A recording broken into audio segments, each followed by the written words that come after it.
خیلی کیف میکنه اون دختر بالای دار ببینی. آره حامد اهل بازی کردنه. بهت که گفته بود میخواد یه آتیش بزرگ را بندازه.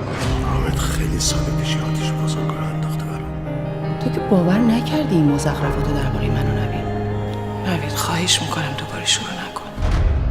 من باید این بازی رو تا تهش برم.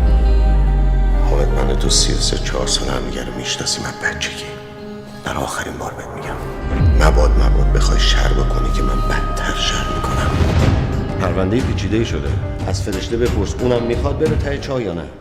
توی این پرونده یه ذره مردد نیستم بدون. خیلی دارم حال میکنم اینجوری میبینمت. یعنی اگه عشیری تمام صفرای حسابش هم میذاشت باز نوکر بابای تو. این همه نفرت خفت میکنه نوید. آقا نوید